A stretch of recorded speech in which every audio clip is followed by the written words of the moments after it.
আসসালামু আলাইকুম। তো শিক্ষার্থীবৃন্দ, ফ্রি অনলাইন স্কুলে তোমাদের স্বাগতম। আশা করি সবাই ভালো আছো। তো আমি তোমাদের সাথে আজকে আলোচনা করব পৌরনীতি ও সুশাসন, একাদশ দ্বাদশ শ্রেণীর পৌরনীতি ও সুশাসন।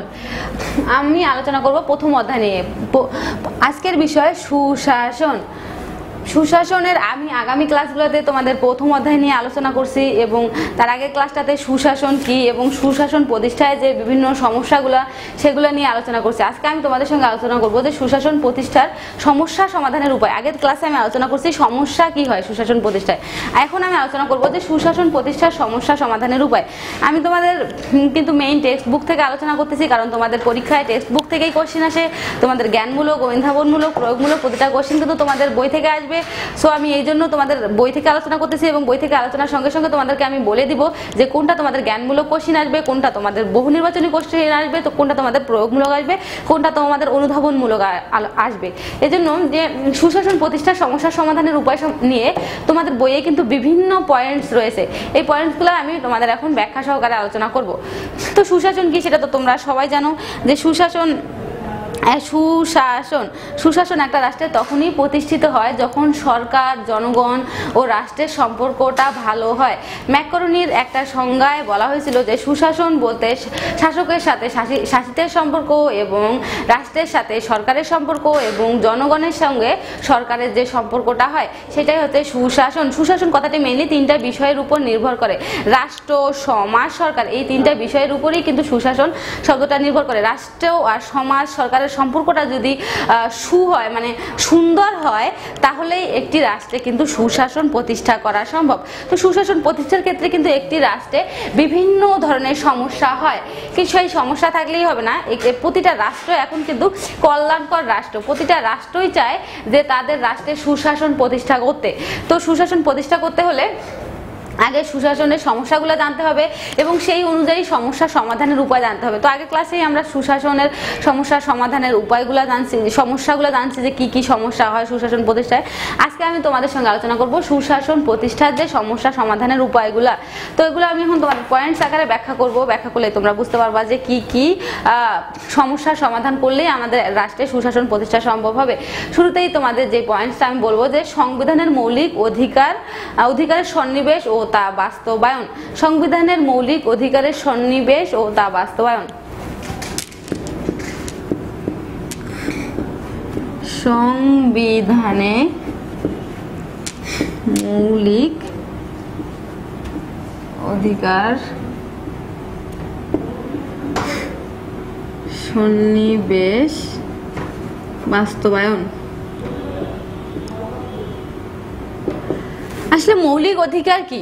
মৌলিক অধিকার সংবিধানে জনগণকে দেওয়ার জন্য সরকার যে সেবামূলক কিছু অধিকার সংবিধানে আলোচনা করে। সংবিধানটা কিন্তু জনগণেরই একটা বিধান, যে মৌলিক অধিকার জনগণকে তাদের অধিকার দেওয়ার জন্য যে সংবিধানে যে মৌলিক অধিকারগুলো, মানে অধিকার, জনগণের যে অধিকারগুলো আলোচনা করা হয় সেগুলোই কিন্তু মৌলিক অধিকার। তো জনগণের মৌলিক অধিকার কি? যেমন জনগণকে তাদের সব সুযোগ সুবিধা দিতে হবে। মৌলিক অধিকারের সব থেকে গুরুত্বপূর্ণ একটা দিক কিন্তু বাক স্বাধীনতা। জনগণকে তার সঠিক মতামত পেশ করার একটা সুযোগ দিতে হবে।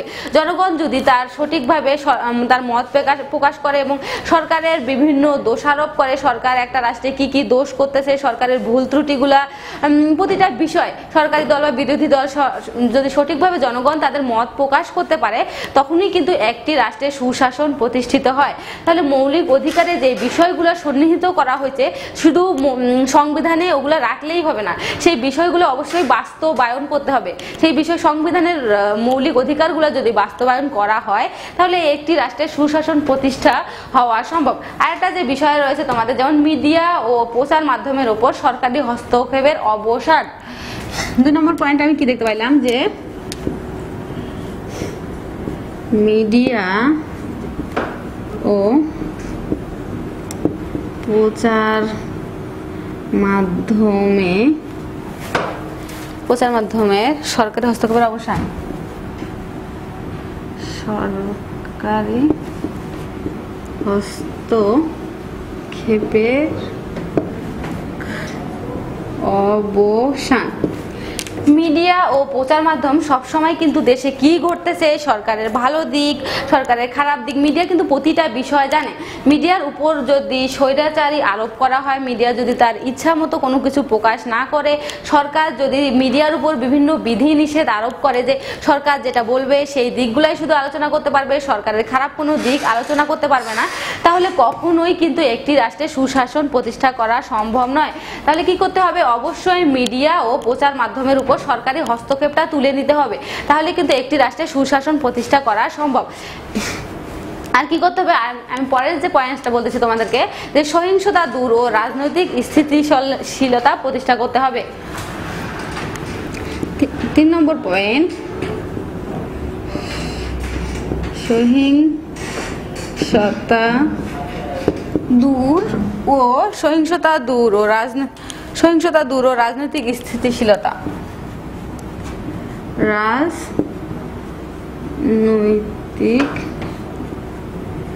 স্থিতিশীলতা,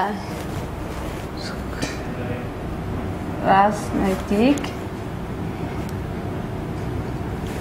কি করতে হবে? যে সহিংসতা দূর করতে হবে এবং রাজনৈতিক স্থিতিশীলতা সৃষ্টি করতে হবে। প্রতিটা রাষ্ট্রে মেইনলি দেখা যায় যে রাষ্ট্রের যে বিরোধী দল তারা কিন্তু একটি রাষ্ট্রে সবসময় সহিংসতা সৃষ্টি করে, আর তারা সবসময় চায় যে সরকারি দলের তাদের সরকারি নির্বাচনী মেয়াদ শেষ হওয়ার আগেই সরকার যেন তাদের নির্বাচনী দল ছেড়ে দেয় এবং বিরোধী দল যেন একটা সুযোগ পায়। আর তারা সেই জন্য সরকারের বিভিন্ন দিক নিয়ে দেশে একটা অরাজকতা অবস্থা সৃষ্টি করে, হরতাল, জ্বালাও পোড়াও আন্দোলনের মাধ্যমে দেশে একটা অরাজকতা সৃষ্টি করে। তো এটা যদি একটা রাষ্ট্রে চলে যে বিরোধী দল সবসময় হরতাল ডাকতেছে বা রাষ্ট্রে একটা অরাজকতা সৃষ্টি করতেছে, তাহলে কিন্তু একটি রাষ্ট্রে কখনোই সুশাসন প্রতিষ্ঠা হওয়া সম্ভব নয়। তাহলে কি করতে হবে? যে একটি রাষ্ট্রের সহিংসতা দূর করতে হবে। সহিংসতা, বিরোধী দলের মতামত শুনতে হবে, তারা যেন কোনোভাবেই সহিংসতা সৃষ্টি করতে না পারে, এবং রাজনৈতিক স্থিতিশীল একটা পরিবেশ সৃষ্টি করতে হবে। রাজনৈতিক অস্থিতিশীলতা যদি একটা রাষ্ট্রের সৃষ্টি হয়, তাহলে সেই রাষ্ট্রে কিন্তু সুশাসন প্রতিষ্ঠা করা সম্ভব নয়। আরেকটা দিক, যে জবাবদিহিতা বা দায়বদ্ধতার নীতি প্রতিষ্ঠা করতে হবে।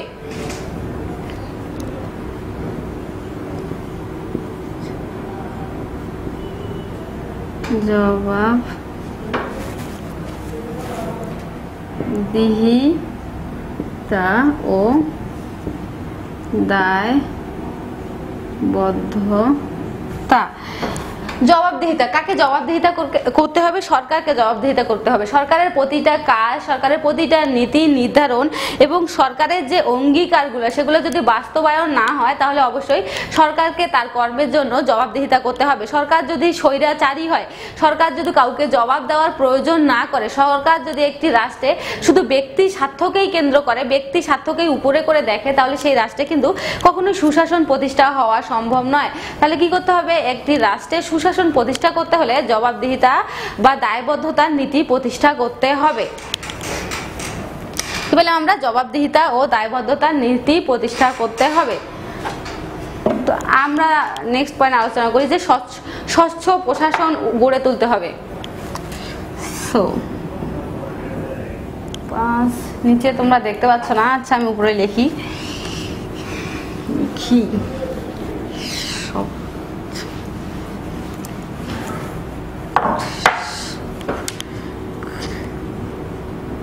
স্বচ্ছ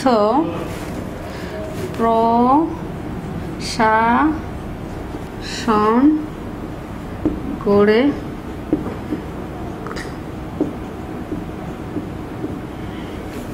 একটি রাষ্ট্রে সুশাসন প্রতিষ্ঠা করতে হলে অবশ্যই স্বচ্ছ প্রশাসন গড়ে তুলতে হবে। স্বচ্ছ অর্থ কি? পরিষ্কার।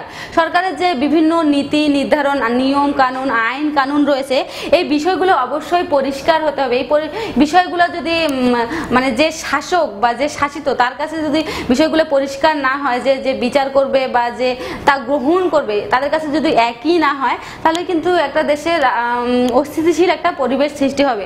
তো অবশ্যই সরকারের বিভিন্ন আইন কানুন নীতি নির্ধারণ স্বচ্ছ হইতে হবে, যেন জনগণও বুঝতে পারে এবং সরকারের কাছে যেটা পরিষ্কার সেটা যেন জনগণের কাছেও পরিষ্কার হয়। এবং নৈতিক মূল্যবোধ জাগ্রত করতে হবে। সুশাসন প্রতিষ্ঠার একটা গুরুত্বপূর্ণ দিক কিন্তু নৈতিক মূল্যবোধ জাগ্রত করা। নৈতিক মূল্যবোধ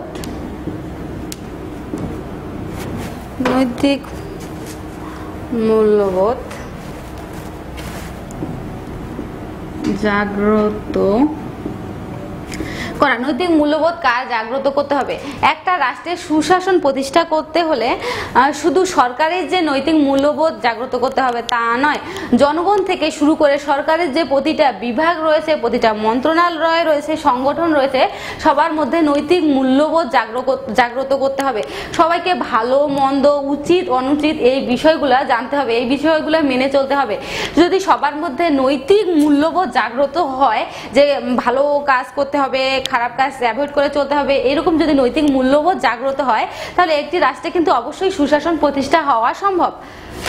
একটা পয়েন্ট তোমাদের আছে যে আইনের শাসন প্রতিষ্ঠা। আইনের শাসনের তিনটা দিক রয়েছে, যে আইনের শাসনের সত্য কি? তিনটা সত্য রয়েছে, যে সব আইনের দৃষ্টিতে সবাই সমান, সবাই আইনের শাসন গ্রহণ করতে পারবে, আবার কি করতে পারবে যে শুনানি না হওয়া পর্যন্ত কারো বিচার কার্য সম্পাদন করা যাবে না। আইনের এই তিনটা শাসন যদি প্রতিষ্ঠা হয় তাহলে অবশ্যই একটি রাষ্ট্রের সুশাসন প্রতিষ্ঠা হওয়া সম্ভব। আরেকটা যে পয়েন্টস রয়েছে যে বিচার বিভাগের স্বাধীনতা। বিচার বিভাগের স্বাধীনতা ছাড়া কখনোই একটি রাষ্ট্রে সুশাসন প্রতিষ্ঠা সম্ভব নয়। বিচার বিভাগ যদি স্বাধীন না হয়, বিচার বিভাগের উপরে যদি রাজনৈতিক দলের হস্তক্ষেপ থাকে, বিচার বিভাগ যদি সঠিক যে মতটা সেই মতটা পেশ না করে, রাজনৈতিক দল যেটা বলতেছে, রাজনৈতিক দলের পক্ষে যেটা ভালো সেই বিষয়গুলো যদি বিচার বিভাগ করে, বিচার বিভাগের উপর যদি শাসন বিভাগ বা আইন বিভাগ হস্তক্ষেপ করে, তাহলে কখনোই কিন্তু একটি রাষ্ট্রে সুশাসন প্রতিষ্ঠা সম্ভব নয়। সেজন্য কি করতে হবে যে বিচার বিভাগের স্বাধীনতা থাকতে হবে এবং বিচার বিভাগে অবশ্যই নিরপেক্ষ থাকতে হবে। পরের যে পয়েন্টস আছে যে সরকারের দক্ষতা বৃদ্ধি। সরকারকে দক্ষতা বৃদ্ধি করতে হবে এবং সরকারের বিভিন্ন তথ্যসুলভ জ্ঞান থাকতে হবে এবং সরকারের বিভিন্ন প্রশিক্ষণের ব্যবস্থা করতে হবে। সরকার যেহেতু একটি রাষ্ট্রের মাথা, তাহলে মাথাকে অবশ্যই অনেক জ্ঞান সম্পন্ন হতে হবে। সরকার যদি সুমস্তিষ্ক বা জ্ঞান সম্পন্ন না হয় তাহলে কিন্তু সঠিকভাবে দেশটা পরিচালনা করা সম্ভব নয়। এজন্য সরকারকে অবশ্যই দক্ষ হতে হবে। তো কি দুর্নীতি প্রতিরোধ। দুর্নীতি থাকলে একটি রাষ্ট্রে কখনোই দুর্নীতি প্রতিরোধ, এটা তোমাদের আরেকটা পয়েন্ট। দুর্নীতি যদি একটি রাষ্ট্রে থাকে তাহলে একটি রাষ্ট্রে কখনো উন্নতি করা সম্ভব নয়। দুর্নীতি হলে একটি রাষ্ট্রে সবাই যার যার ইচ্ছা মতো, বড় বড় যে নেতারা, সরকার যাদেরকে বিভিন্ন বাজেট দেয় বা সরকারি বিভিন্ন কর্ম প্রতিষ্ঠা করার জন্য বা বিভিন্ন নীতি নির্ধারণ করার জন্য যে বিভিন্ন অর্থ প্রদান করে, এই অর্থগুলা কিন্তু তারা নিজেদের মধ্যেই ভাগ বাটোয়ারা করে খেয়ে ফেলবে, কখনো কিন্তু জনগণের জন্য বা জনগণকে দিবে না। মানে একটা দুর্নীতি মন মানসিকতা বা সরকারের যে বিভিন্ন স্তরগুলা, সেগুলোতে দেখবা যে ঘুষ নিয়ে সরকারি কোনো একটা সরকারি উচ্চপদস্থ দরকারি, মানে খুবই জনগণের জন্য প্রয়োজনীয় জায়গা, যেটা দ্বারা জনগণের উন্নয়ন সম্ভব হবে, সেই জায়গায় যদি দুর্নীতি করে ঘুষ নিয়ে একটা অদক্ষ লোককে নিয়োগ করা হয় তাহলে সেই রাষ্ট্রে কিন্তু কখনোই সুশাসন প্রতিষ্ঠা সম্ভব নয়। সেজন্যই কি করতে হবে যে সরকারের দক্ষতাটা বৃদ্ধি করতে, সেজন্য দুর্নীতি প্রতিরোধ করতে হবে এবং দুর্নীতিটা নিয়ন্ত্রণ করতে হবে। দুর্নীতি নিয়ন্ত্রণ করলে একটি রাষ্ট্রে সুশাসন প্রতিষ্ঠা করা সম্ভব। এবং কি করতে হবে যে সার্বভৌম ও কার্যকর আইনসভা। রাষ্ট্রের সকল সমস্যার সমাধান খুঁজতে হবে এবং আইনসভাটা সঠিক হবে। আইনসভাকে তার বিভিন্ন সমস্যা নিয়ে সংবিধানে আলোচনা করতে হবে। রাষ্ট্রে কিভাবে উন্নয়ন করা যায়, আইনসভার সদস্যদেরকে অবশ্যই জনগণের নিকট দায়ী থাকতে হবে। আইনসভার সদস্যদেরকে যেহেতু জনগণ নির্বাচিত করে, সেজন্য আইনসভার সদস্যদেরকে অবশ্যই জনগণের ভালো মন্দ দিকগুলা বুঝতে হবে এবং সেই দিকগুলা নিয়ে আলোচনা করতে হবে। আর আমরা পাই যে স্বাধীন কর্ম কমিশন প্রতিষ্ঠা। স্বাধীন কর্ম কমিশন প্রতিষ্ঠা কি, যে জনপ্রশাসন, স্বাধীন কর্ম কমিশন প্রতিষ্ঠা করতে হবে যে জনপ্রশাসনের নিয়োগ এবং পদোন্নতির জন্য মেধাবী এবং দক্ষ জনপ্রশাসন নিয়োগ করতে হবে।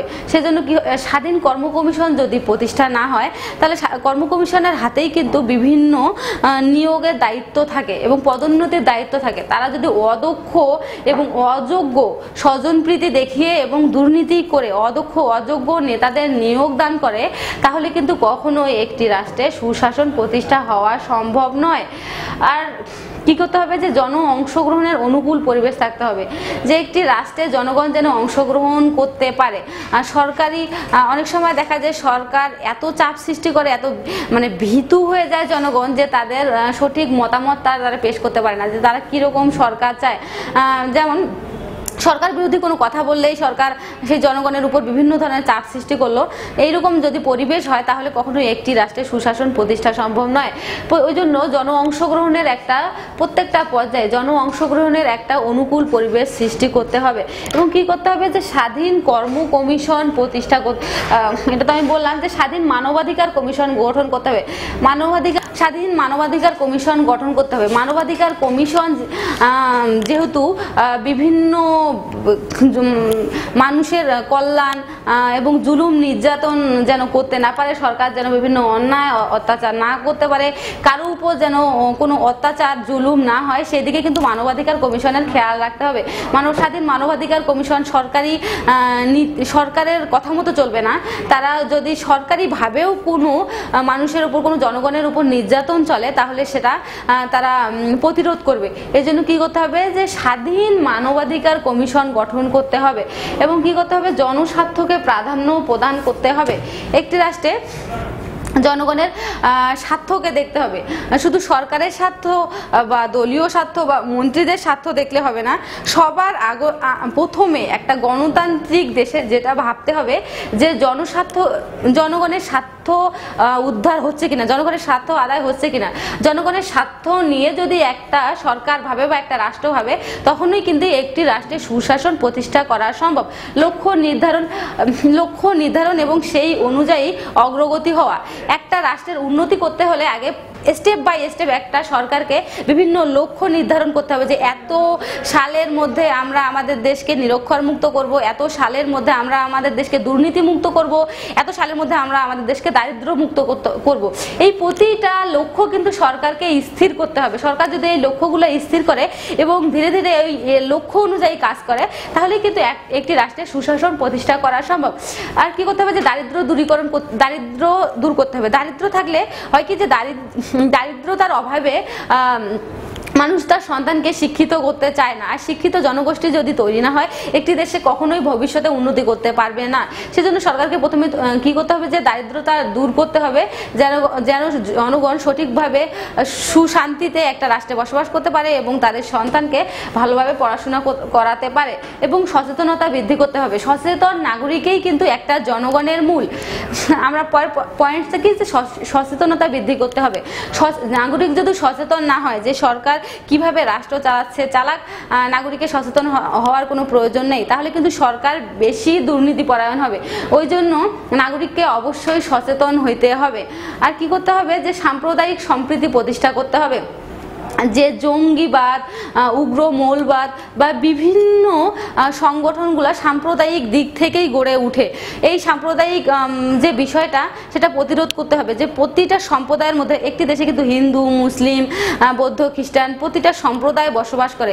সেই সম্প্রদায়গুলোর মধ্যে একটা সম্প্রীতি সৃষ্টি করতে হবে। সম্প্রদায়গুলো যদি ভাবে যে না, ওই সম্প্রদায়ের লোকের সম্পর্ক রাখা যাবে না বা ভালো না, ওই সরকার ওই সম্প্রদায়কে বেশি প্রাধান্য দিচ্ছে, এই সম্প্রদায়কে বেশি প্রাধান্য দিচ্ছে না, এই সব বিষয় যদি একটা রাষ্ট্রের মধ্যে সৃষ্টি হয়, যে সাম্প্রদায়িক সম্প্রীতি নাই, সাম্প্রদায়িক দাঙ্গা হাঙ্গামা, তাহলে কিন্তু একটি রাষ্ট্রে কখনোই সুশাসন প্রতিষ্ঠা সম্ভব নয়। ক্ষমতার ভারসাম্য প্রতিষ্ঠা, সরকারের বিভিন্ন বিভাগের মধ্যে ক্ষমতাটার ভারসাম্য প্রতিষ্ঠা করতে হবে। সরকারের যে বিভাগগুলো আছে, স্থানীয় পর্যায় থেকে উচ্চ পদস্থ পর্যায় পর্যন্ত, উপজেলা পর্যায়, ইউনিয়ন পরিচয়, বিভিন্ন বিভাগের মধ্যে সরকারের ক্ষমতাটা কিন্তু স্থানান্তর করে দিতে হবে। সরকারের কেন্দ্রের মধ্যে ক্ষমতা রাখলে হবে না, কখনোই সুশাসন প্রতিষ্ঠা হবে না। ওই জন্য কি করতে হবে যে ক্ষমতার ভারসাম্যটা সঠিকভাবে প্রতিষ্ঠা করতে হবে। তো আমি আজকে কি আলোচনা করলাম তোমাদের সঙ্গে, যে সুশাসন কি এবং সুশাসন প্রতিষ্ঠায় সমস্যার সমাধানের উপায়গুলো কি কি, তোমরা এগুলো জানতে পারলা। তো ঠিক আছে, আর আগামী ক্লাসে তো আমি তোমাদের পরে যে বিষয়গুলো আছে সেগুলো নিয়ে আলোচনা করবো। আর গত ক্লাসের ভিডিওগুলো যদি তোমরা না দেখে থাকো তাহলে তোমরা অবশ্যই দেখে নিবা। তোমরা সবাই ভালো থাকো, সুস্থ থাকো। আসসালামু আলাইকুম।